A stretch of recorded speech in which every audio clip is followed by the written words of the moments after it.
ఇక వరంగల్లో 27వ తారీఖున బీఆర్ఎస్ పార్టీ చేయబోతున్నటువంటి అతిపెద్ద బహిరంగ సభకు హాజరు పడొద్దని చెప్పి ఆర్టీసీ కార్మికులకు గట్టిగానే మారం చేస్తున్నారట.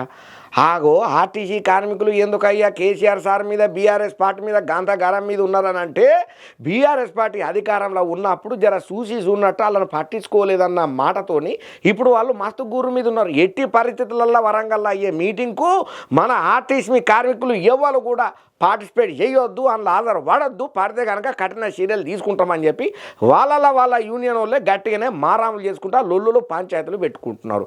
ఇప్పుడు ఉన్నట్టుండి మరి బీఆర్ఎస్ పార్టీ మీద వరంగల్ మీటింగ్ మీద ఆర్టీసీ కార్మికులకు గంత కోపం ఎందుకు వచ్చిందో కదా.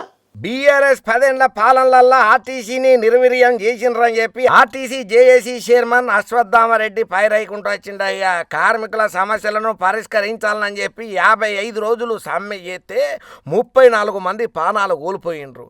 ఇవన్నీ కార్మికులు మరిచిపోలేదు. గురువారం విడుదల చేసిన పత్రికా ప్రకటనలలో చెప్పుకుంటూ వచ్చిండయ్యా RTC JAC chairman Ashwatthama Reddy sir. అయితే ఆర్టీసీ కార్మికులు వరంగల్లో అయ్యేటువంటి బీఆర్ఎస్ సభకు రావాలని చెప్పి ఎట్లా పిలుపునిస్తారని చెప్పి టీఎంయూ నేత దామశ్రెడ్డి మీద అశ్వత్థామరెడ్డి మస్తు గరానికి రాబట్టిండు. ఆర్టీసీల రిక్రూట్మెంట్ చేయలేదని, 2 పీఆర్సీలు కూడా ఇయ్యలేదని చెప్పి గుర్తు చేసిండు. ఒక పార్టీ కోసం కార్మికులను ఉపయోగించుకోవద్దని చెప్పి కూడా సూచన చేసిండు. ఆర్టీసీ జేఏసీ నుంచి థామస్ రెడ్డిని బహిష్కరణ చేయాలని చెప్పి కూడా కోరిండు. ఇక ఈ నెల 28న జేఏసీ మీటింగ్కు అన్ని ఆర్టీసీ సంఘాలు అటెండ్ కావాలని చెప్పి ఆయన పిలుపునిచ్చుకుంటూ వచ్చిండు.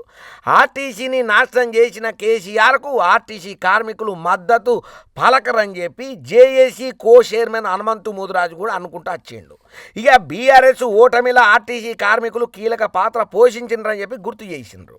వరంగల్ బీఆర్ఎస్ మీటింగ్కు ఆర్టీసీ కార్మికులు పోవద్దని, బీఆర్ఎస్కు మద్దతు తెలపొద్దని చెప్పి సూచనలు కూడా గట్టిగానే ఇచ్చిండ్రు. ఇక జేఏసీలో ఉండి ఇతర యూనియన్లకు చెప్పకుండా బీఆర్ఎస్ మీటింగ్కు రావాలని థామస్ రెడ్డి ఎట్లా చెప్తారని చెప్పి మత్తు ఫైర్ అవుతున్నారు. మరి ఇప్పుడు అవుతున్నటువంటి ఆర్టీసీ పంచాయతీ మరి బీఆర్ఎస్ మీటింగ్కు పోవద్దని ఒకలొల్లి, రావాలని వాళ్ళదొకలొల్లి, మరి ఈ పంచాయతీల నడమ ఏమవుతుంది వరంగల్ అవుతున్నటువంటి ఈ బీఆర్ఎస్ మీటింగ్ అని చెప్పి పెద్ద రసాభాష చర్చ మల్లగుల్లాలు ఇట్లా చెప్పుకుంటూ పోతే 1 కాదు 2 కాదు చానే ఈశాలు ఎలుగులకు వస్తున్నాయి.